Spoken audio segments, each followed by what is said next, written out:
Hello, good morning every student. આપણે આગળના બે વિડીયોઝમાં જોયું કે કઈ રીતે ઇલેક્ટ્રોન્સ છે એ કક્ષામાં ગોઠવાયેલા હોય છે, એનર્જી બેન્ડ ડાયાગ્રામ કઈ રીતે બને છે, વેલેન્સ બેન્ડ કોને કહેવાય, કંડક્શન બેન્ડ કોને કહેવાય,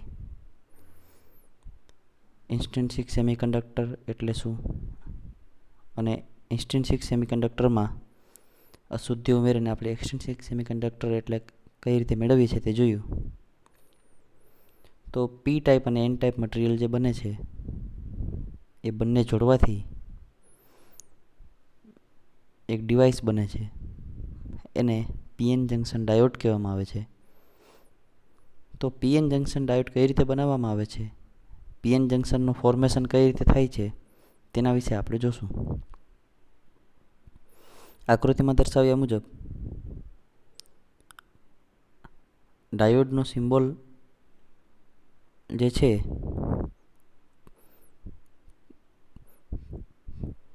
તેમાં જે ત્રિકોણ દ્વારા જે એરો દ્વારા જે આકૃતિમાં દિશા દર્શાવવામાં આવેલી છે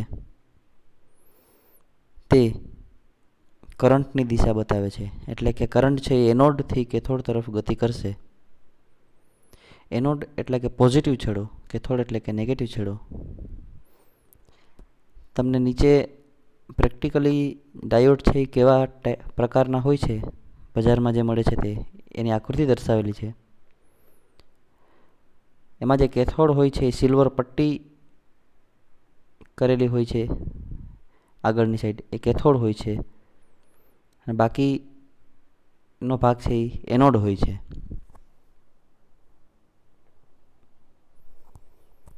તો પીએન જંકશન કઈ રીતે બને છે, એનું ફોર્મેશન કઈ રીતે થાય છે એના વિશે આપણે સમજશું. P type and N type semiconductor taken separately are of very limited use.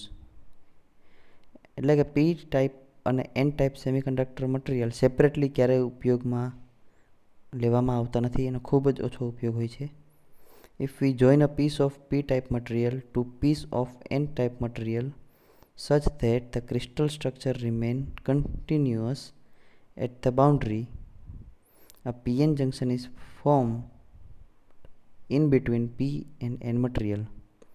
એટલે કે આપણે P ટાઈપના મટીરિયલનો એક ટુકડો લઈએ, બીજો N ટાઈપના મટીરિયલનો એક ટુકડો લઈએ. એ બંનેની બાઉન્ડ્રી છે એ કન્ટિન્યુઅસ રહે, એટલે કે એની અંદર જે પરમાણુઓ છે કન્ટિન્યુઅસલી ગોઠવાયેલા રહે બાઉન્ડ્રીમાં. અને એ રીતે આપણે જો પીએન જંકશન એટલે પી અને એનને જોડીએ તો પી અને એનની વચ્ચે એક પીએન જંકશન રચાય છે. A PN junction cannot be produced by simply pushing two pieces together or by welding etc. કે પીએન જંકશન છે એ કોઈ સિમ્પલી તમે બે પી ટાઈપ ને એન ટાઈપ મટીરિયલ લઈ લ્યો, એને હાથેથી પુશ કરી દો કે કોઈ પણ મશીન દ્વારા ડાયરેક્ટ પુશ કરી દો અથવા તેનું વેલ્ડિંગ કરી દો પી અને એન મટીરિયલનું, તો એ રીતે બનતું નથી. એના માટે ચોક્કસ પ્રોસિજર ફોલો કરવામાં આવે છે. Because it gives to discontinuous across a crystal structure. જો તમે સિમ્પલી પ્રેસ કરી દો તો પી અને એન મટીરિયલ છે ડિસકન્ટિન્યુઅસલી એકબીજામાં સ્પ્રેડ થશે. એટલે એ કન્ટિન્યુઅસલી એક સાઈડ પી અને એક સાઈડ એન નહીં રહે. એક સાઈડ પીનો ભાગ વધુ આવી જશે, એક સાઈડ એનનો વધુ આવી જશે, એકદમ સ્ટ્રેટ નહીં રહે. એના માટે સ્પેશિયલ ફેબ્રિકેશન ટેકનિક્સ ઉપયોગ કરવામાં આવે છે. આકૃતિમાં તમને બતાવેલું છે કે જે પી રીઝન છે ત્યાં સર્કલ દ્વારા બધા હોલ બતાવેલા છે અને એન રીઝન છે એમાં ડોટ દ્વારા તમને ઇલેક્ટ્રોન્સ બતાવેલા છે. અને વચ્ચે છે એ એન તરફ એકદમ સેન્ટરની બાજુમાં તમે જુઓ તો એક સાઈડ માઇનસ છે પી તરફ અને એન તરફ પ્લસ છે, જે આપણે આગળ જોઈશું. જે પ્લસ અને માઇનસ છે એ આખું રીઝન છે એને ડેપ્લેશન રીઝન કહેવામાં આવે. એ ડેપ્લેશન રીઝન કઈ રીતે ફોર્મ થાય એના વિશે આગળ આપણે જોઈશું. તો પીએન જંકશન શું છે? PN junction is a device form by joining P type material with N type material semiconductor and separated by thin junction is called PN junction. એટલે કે પી ટાઈપ મટીરિયલ અને એન ટાઈપ મટીરિયલ નું જે semiconductor છે એને આપણે કોઈ ચોક્કસ ટેકનિકથી જોડીએ છીએ એટલે પી અને એન ટાઈપ મટીરિયલની સેન્ટરમાં એક પાતળું પીએન જંક્શન ફોર્મ થાય છે. તો બાજુમાં સમજાવેલું છે કે પી ટાઈપ મટીરિયલ એટલે શું? તો કે પી ટાઈપ મટીરિયલ છે એ મેળવવા માટે આપણે ટ્રાઇવેલન્ટ ઇમ્પ્યુરિટી એડ કરવી પડે. ટ્રાઇવેલન્ટ ઇમ્પ્યુરિટી એટલે કે બોરોન, એલ્યુમિનિયમ છે એ આપણે ઇન્સ્ટ્રિન્સિક સેમિકન્ડક્ટર એટલે શુદ્ધ સેમિકન્ડક્ટરમાં એડ કરીએ એટલે મળે. એ જ રીતે એન ટાઈપ મટીરિયલ છે એ શુદ્ધ સેમિકન્ડક્ટરમાં પેન્ટાવેલન્ટ અશુદ્ધિ ઉમેરીને મળે. Phosphorus, arsenic, antimony.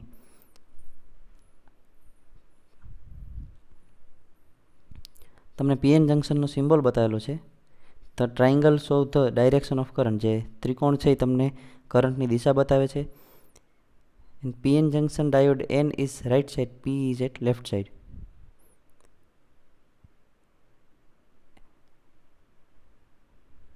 જે એન લેયર છે એ આપણી રાઇટ સાઈડમાં છે અને પી છે એ લેફ્ટ સાઈડ એટલે કે આપણા ડાબા હાથ બાજુ છે.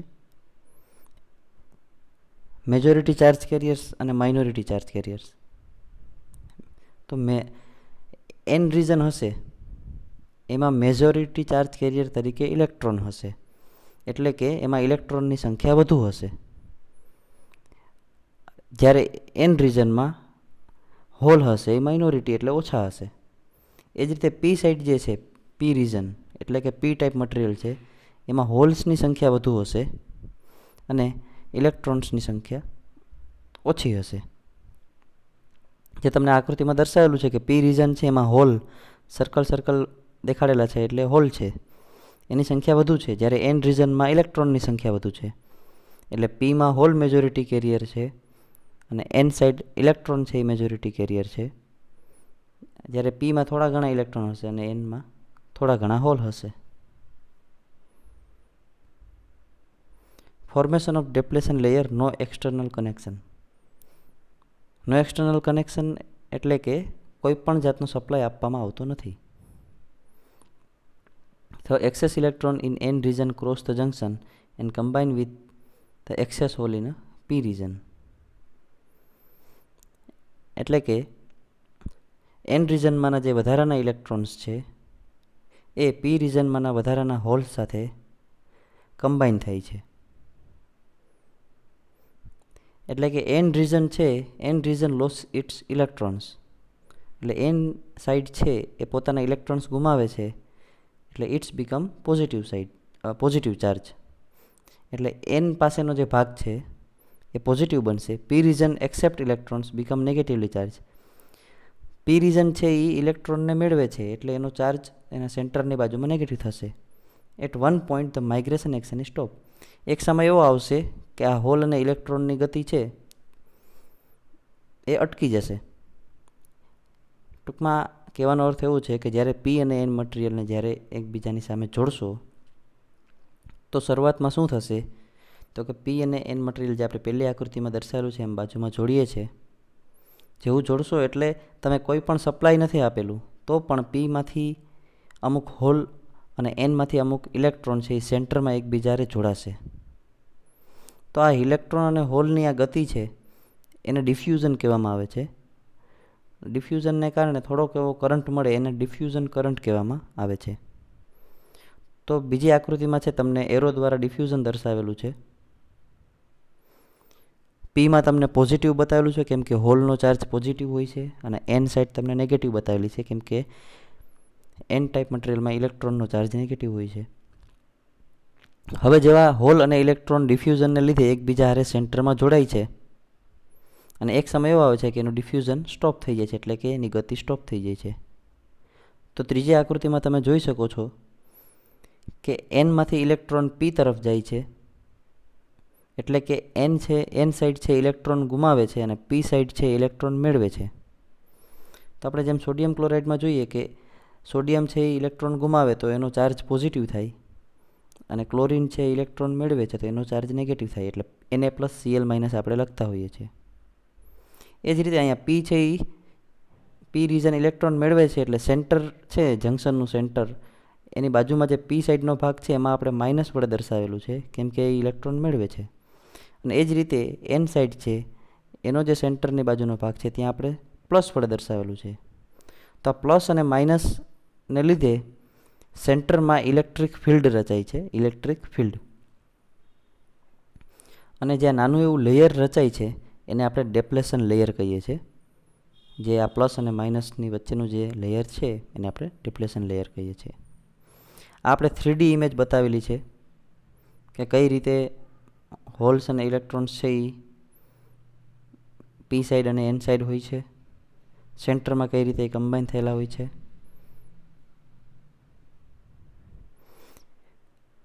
An additional electron from n region are repelled by the negative charge of p region. Similarly, an additional holes from the p region repelled by a net positive charge in n region. Net result, a creation of thin layer of each side the junction which is depleted of mobile charge carriers. This is known as depletion layer. Thickness of this layer is order of 10 raised to minus 6. આનો મતલબ એવો થાય કે હવે જે N સાઈડના electron છે એ પી સાઈડનું જે વચ્ચેનું લેયર છે એ નેગેટિવ છે અને એનનો ચાર્જ નેગેટિવ છે, એટલે આપણે ખ્યાલ છે એમ નેગેટિવ નેગેટિવ વચ્ચે અપાકર્ષણ થાય. ઓકે, એ જ રીતે પીમાંના હોલ છે અને એન સાઈડનું જે જંકશન પાસેનું પોઝિટિવ લેયર છે, એટલે પોઝિટિવ અને એન પાસેનો પોઝિટિવ છે એને વચ્ચે અપાકર્ષણ થશે. એટલે હવે હોલ કે ઇલેક્ટ્રોન એ સામસામે ગતિ કરી શકશે નહીં અને એક કમ્પ્લીટ તમારી વચ્ચે સેન્ટરમાં જંકશન રચાશે, એને આપણે પીએન જંકશન કહીએ છીએ. ઓકે, તો શા માટે ઇલેક્ટ્રોન ગતિ સ્ટોપ થઈ જાય છે? કેમ કે એનનો ચાર્જ છે એ અને પી પાસેનો જે નેગેટિવ ચાર્જ છે એ એકબીજાને અપાકર્ષણ કરે એટલે ઇલેક્ટ્રોન સામેની બાજુ નહીં જઈ શકે. એ જ રીતે પી સાઈડનો પોઝિટિવ ચાર્જ અને એન સાઈડનો જે પોઝિટિવ છે એ બંને વચ્ચે અપાકર્ષણ થશે એટલે તે પણ ત્યાં ગતિ કરી શકશે નહીં. જો હવે આપણે ફરીથી વધારે હોલ અને ઇલેક્ટ્રોનને એનમાંથી ઇલેક્ટ્રોનને પી તરફ મોકલવા હોય અથવા તો પીમાંથી હોલ્સને એન તરફ આવવા દેવા હોય તો આપણે એને સપ્લાય આપવો પડે, તો જ આ વચ્ચેનું જંકશન તૂટી શકે, જે આપણે આગળ જોશું ફોરવર્ડ અને reverse બાયસમાં. The depletion layer contains no free electron, no free and mobile charge carrier but only fixed and immobile ion. એટલે કે ડેપ્લેશન લેયર છે એની અંદર કોઈ પણ ફ્રી ઇલેક્ટ્રોન્સ કે નથી, એની અંદર કોઈ ચાર્જ હોતા, ન ફ્રી ઇલેક્ટ્રોન્સ હોય કે ન હોલ હોય, એને લીધે કોઈ કરંટનો ફ્લો નથી થતો, કેમ કે હોલ અને ઇલેક્ટ્રોન બંને ત્યાં કમ્બાઈન થાય છે, ફક્ત આયન જ રહે છે. તો આ ડેપ્લેશન લેયર છે એની પહોળાઈ, આ જે વચ્ચેનું સેન્ટરનો ભાગ છે એને ડેપ્લેશન લેયર કહે છે. એની પહોળાઈ કોના ઉપર ડિપેન્ડ કરે? તો કે આપણે પી અને એન ટાઈપના મટીરિયલ કઈ રીતે બનાવેલા છે એના ઉપર આધાર રાખશે, એટલે કે એના ડોપિંગ લેવલ ઉપર. જો તમે પી અને એનમાં અશુદ્ધિ વધારે ઉમેરેલી હોય તો ડિપ્લેશન લેયર પાતળું બનશે, અને જો પી અને એનમાં આપણે અશુદ્ધિ ઓછી ઉમેરેલી હોય તો ડિપ્લેશન લેયર જાડું બનશે. તો આ જે વચ્ચે જે બેરિયર બને છે વચ્ચે, એમાં પ્લસ અને માઇનસ રચાય છે, એને લીધે ઇલેક્ટ્રિક ફિલ્ડ ઉત્પન્ન થાય છે, અને આ ઇલેક્ટ્રિક ફિલ્ડને લીધે જે પોટેન્શિયલ મળે છે એને આપણે બેરિયર પોટેન્શિયલ કહીએ છીએ. કેમ કે પ્લસ અને માઇનસ વચ્ચે એક પોટેન્શિયલ બને, એને આપણે બેરિયર પોટેન્શિયલ કહીએ છીએ. પોટેન્શિયલ એટલે કે વોલ્ટેજ પણ એને કહી શકાય. The electrons in n region have to climb the potential hill in order to reach p region. Electron trying to cross from n region to p region experience a retarding field of battery and therefore repelled. Similarly for holes from p region. ટૂંકમાં આ જે વચ્ચેનો potential છે એ પોટેન્શિયલને લીધે ઇલેક્ટ્રોનને કૂદીને એનમાંથી પીમાં જવા માટે અથવા તો પી સાઈડથી એન સાઈડ જવા માટે આ પોટેન્શિયલ જેટલો વોલ્ટેજ એને આપવો પડે. જો એટલો વોલ્ટેજ ન આપો તો એક જંકશનને ક્રોસ કરીને જઈ શકતા નથી. તો જર્મેનિયમ માટે આ પોટેન્શિયલ 0.3 વોલ્ટ હોય છે, એટલે કે પી અને એન મટીરિયલ આપણે જર્મેનિયમની મદદથી બનાવેલું હોય તો 0.3 વોલ્ટ આપો તો પછી આ જંકશન તૂટી જાય છે. એ જ રીતે સિલિકોનમાં 0.7 વોલ્ટ આપો તો આ વચ્ચેનું જે જંકશન પ્રોડ્યુસ થાય એ તૂટી જશે. તો આપણે પોટેન્શિયલ કઈ રીતે આપશું? તો કે પી સાઈડનું મટીરિયલ છે એને પોઝિટિવ હારે જોડો, એન સાઈડનું મટીરિયલ છે એને બેટરીના નેગેટિવ હારે જોડો, એટલે શું થશે? તો કે પોઝિટિવ અને પી ટાઈપના મટીરિયલમાં હોલ હોય છે વધારે, એટલે એ પણ પોઝિટિવ છે.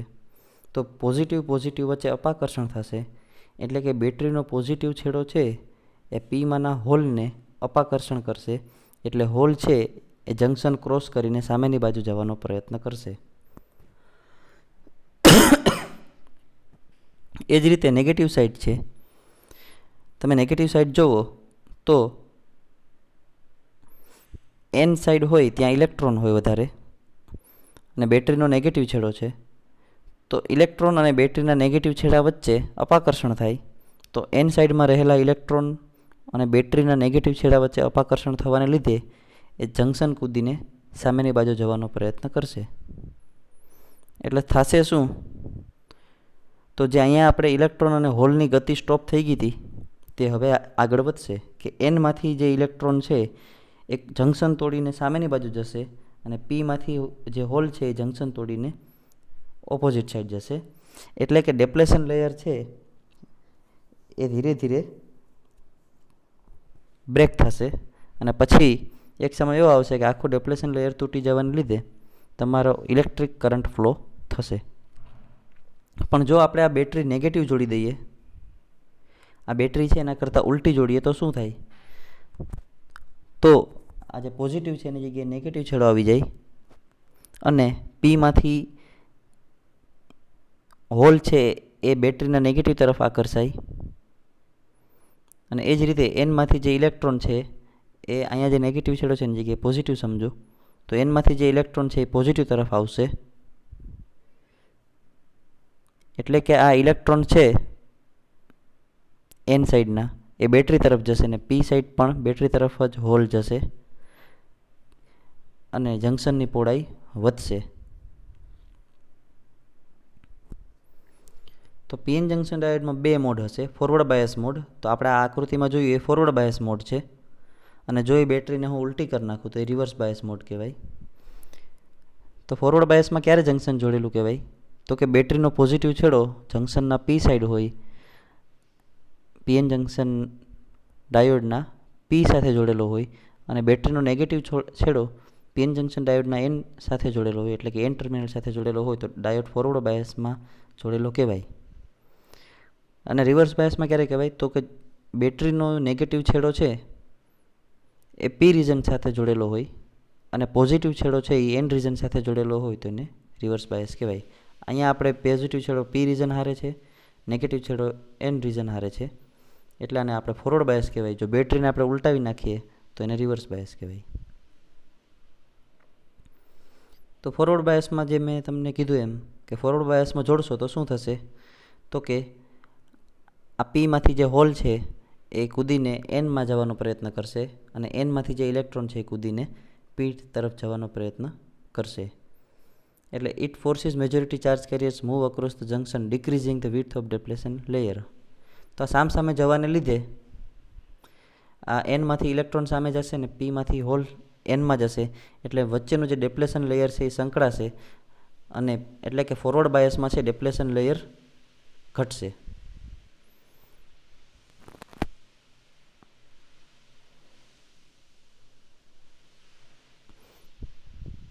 એટલે કરંટ જે છે એન રીજનમાં એ ઇલેક્ટ્રોનને કારણે મળશે, અને પી રીજનમાં છે એ હોલ્સના કારણે મળશે. હવે જો રિવર્સ બાયસમાં જોડશું તો શું થશે? તો કે રિવર્સ બાયસમાં જોડશું તો the free electrons and free holes attracted backward the battery, hence back from depletion layer, hence depletion layer grown. Thus reverse bias on PN junction does not conduct current. Only minority carrier cross the junction continuously very low reverse saturation current. This current is of order of microampere. ટૂંકમાં જો તમે આને reverse બાયસમાં જોડો તો junction break નથી થતું, break થવાની જગ્યાએ વધારે પહોળું થાય છે. કેમ કે રિવર્સ બાયસમાં એટલે કે આ છેડો છે એના કરતાં ઉલટા છેડા જોડી દો, એટલે શું થશે? તો કે